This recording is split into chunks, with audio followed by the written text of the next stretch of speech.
Patience का बहुत महत्व है। जिसने धैर्य नहीं रखा वो कुछ नहीं पा सकता जीवन में, जिसने वक्त की कीमत नहीं जानी वो कुछ नहीं पा सकता जीवन में। ये दोनों चीज़ें बहुत ज़रूरी हैं। तो धैर्य रख के सुनिए इस वीडियो को, कमेंट कम करिए, ठीक है। तो मैंने क्या बताया कि आज सबसे पहले ये काम करेंगे कि अपनी डायरी में लिखेंगे कि मेरा ओवरऑल गोल क्या है, कि मुझे CGL निकालना है इस साल। CGL क्या है, कौन कौन से सब्जेक्ट हैं और मुझे उनकी कैसे तैयारी करनी है वो मैं बात करूँगा, ठीक है। यानी कि मुझे 4 सब्जेक्ट ख़त्म करने हैं, GS, मैथ, रीजनिंग, इंग्लिश। ये मुझे 4 सब्जेक्ट ख़त्म करने हैं। ये मेरा ओवरऑल प्लान हो गया। और कितने महीने में एग्ज़ाम होगा, मान लेते हैं कि 6 मंथ्स में मेरा एग्ज़ाम हो जाएगा। 6 मंथ्स में मेरा एग्ज़ाम हो जाएगा। अगर 6 मंथ्स में मेरा एग्ज़ाम हो जाएगा तो मुझे सिलेबस को, इसका मतलब मेरे पास अभी 180 दिन है। अब 180 दिनों को मुझे कैसे बांटना है, मान लेते हैं वीकली 8-8 दिन के हिसाब से अगर मुझे बांटना है तो 25 सप्ताह मान के चलो मोटे मोटे कि भाई 25 सप्ताह होंगे। और अगर 25 सप्ताह हैं तो 25 सप्ताह में अब मैं कैसे कैसे इन सबको प्लान करूंगा, यानी मुझे 6-6 सप्ताह की ज़रूरत है। तो मैं वीकली अपना शेड्यूल कैसे बनाऊंगा कि इसको पार्ट वाइज डिवाइड कर दूंगा कि इस वीक में मुझे क्या ख़त्म करना है। इस वीक में मुझे मैथ्स के 2 चैप्टर ख़त्म करने हैं, GS का एक सेक्शन में मुझे 2 चैप्टर ख़त्म करने हैं, कोई भी पॉलिटी मैंने कुछ भी उठा लिया, ये मैंने अपना वीकली शेड्यूल बना लिया। रीजनिंग में मुझे 4 चैप्टर ख़त्म करने हैं, इंग्लिश में 2 चैप्टर ख़त्म करने हैं, 100 वोकैब याद करने, ये मैंने अपना वीकली टाइम टेबल बना लिया। ये मैंने लिख लिया, पहला पेज पे मैंने डायरी में ये लिख लिया, दूसरे पेज पे मैंने ये लिख लिया। अब मैं कल का शेड्यूल कैसे बनाऊंगा, डेली रूटीन सबसे ज़्यादा मायने रखता है, डेली अचीवमेंट। आपके डेली गोल्स क्या है, तो आज से आपके डेली गोल्स क्या होंगे ये मैं बनाऊंगा, ठीक है। आपका डेली गोल्स आपके डायरी में एक पेज होगा, डेट वाइज एक डायरी ले लीजिए, डेली गोल्स। सबसे पहले मैंने गोल्स बना लिया कि मैं भाई 5 बजे जगूंगा और 5 से 6 में आराम से वॉक करूंगा, टहलूंगा। मैंने लिख दिया ये काम कि मैं ये काम करूंगा, ठीक है, 5 से 6 आराम से। और उसके बाद मैं रिलैक्स होके बैठूंगा, चाय कॉफ़ी जो भी मुझे पीनी है अपनी एनर्जी के लिए वो मैं पीऊँगा। और 7 बजे तक मैं पढ़ाई के लिए रेडी हो जाऊँगा। 7 बजे तक, 6 से 7 मैं अपना कुछ भी खा पी के 7 बजे तक पढ़ाई के लिए रेडी हो जाऊँगा। ये मेरा दूसरा टास्क है। तीसरा टास्क मेरा क्या है कि अब मैं 7 बजे सुबह हो सकता है कि मुझे नींद आ रही है तो मैं चुनूंगा कि मैं गणित पढ़ूंगा इस टाइम पे। तो गणित अगर मुझे पढ़ना है तो 7 से 10 मैं एक वीडियो भी देख रहा हूँ गणित की यूट्यूब पे, और प्लस मैं उस चैप्टर के सवाल भी कर रहा हूँ। ये मैंने टारगेट बना लिया, सवाल भी कर रहा हूँ, ठीक है। मैंने टारगेट बनाया कि मैं 30 सवाल करूँगा या मैं 40 सवाल करूँगा, जैसी मेरी इफिशियंसी, ठीक है। इस तरीके से मैंने अपना पूरा दिन प्लान कर लिया। 10 बजे मैंने कहा कि मैं ब्रेकफास्ट करूँगा प्रॉपर। ब्रेकफास्ट बहुत ज़रूरी है, इसको हैवी लेना सीखिए, शाम के खाने को कम करिए बिल्कुल।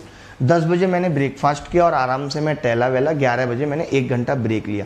दिमाग के लिए ब्रेक बहुत ज़रूरी है। अगर आप चाहते हैं कि आपका दिमाग बहुत अच्छे से काम करे, बहुत अच्छे से वर्क करे, इसकी इफ़िशियंसी बहुत ज़्यादा आए, ये कंसंट्रेशन मेरी बढ़े, तो उसके लिए ब्रेक्स बहुत ज़रूरी हैं। तो मैं 11 बजा ली। देखिए कितना टाइम मैं आपकी पढ़ाई के लिए निकाल दूंगा, जितना आप निकाल नहीं पा रहे होंगे इस 24 घंटे के दिन में। आजकल लड़कों को सुनते हैं आजकल तो दिन छोटे हो गए, वक्त ही नहीं निकल पाता। 38 घंटे का करवा दूं तुम्हारे लिए दिन, भगवान को कॉल करके।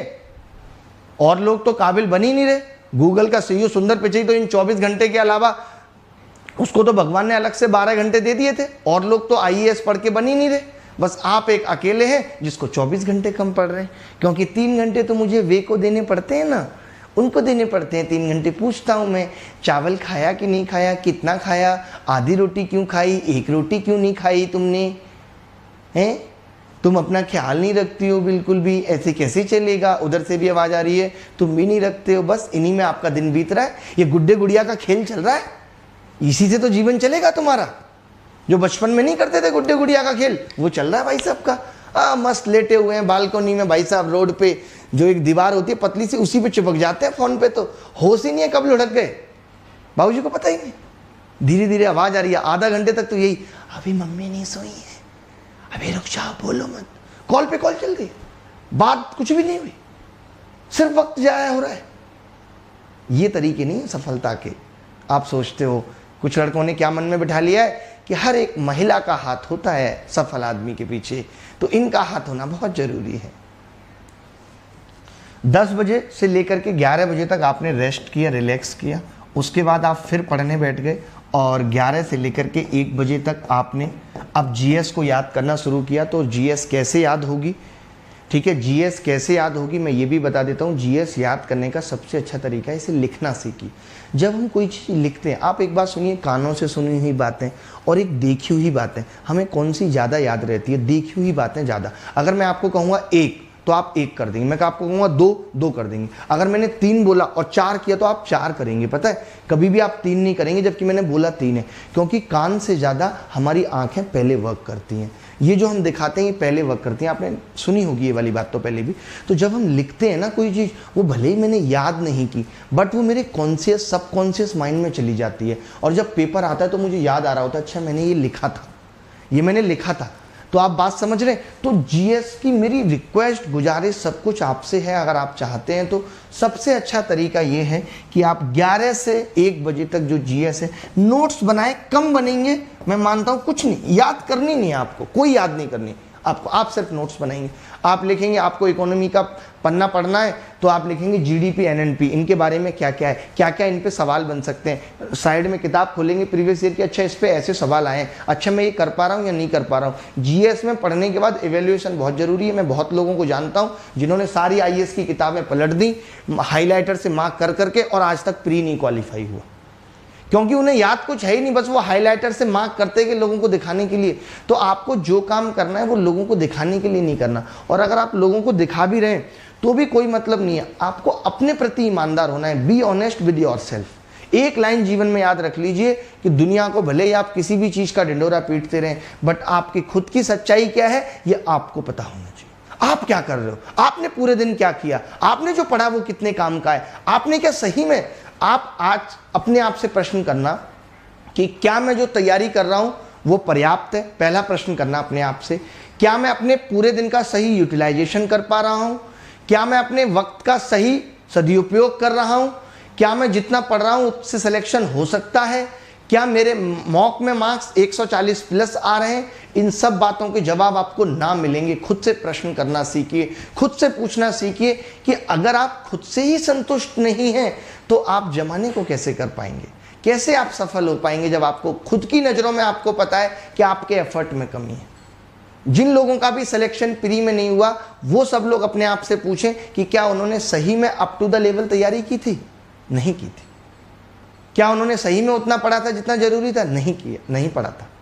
तो ये सब बातें खुद से जानिए, तब आपको पता चलेगा। खुद से प्रश्न करना सीखिए, खुद से उनके उत्तर दीजिए। ऐसे ही जीवन में जितने भी सफल लोग हुए, जितने भी महान लोग हुए, उनका कंपटीशन खुद से रहा है, उनकी शिकायतें खुद से रही हैं। औरों को उन्होंने जज नहीं किया कभी जीवन में, खुद को जज किया, मैं कहाँ गलत हूँ, मेरी कहाँ गलती है। अगर किसी से शिकायत भी रही है तो खुद को उस जगह रख के देखा है कि मैं होता तो मैं कैसा करता।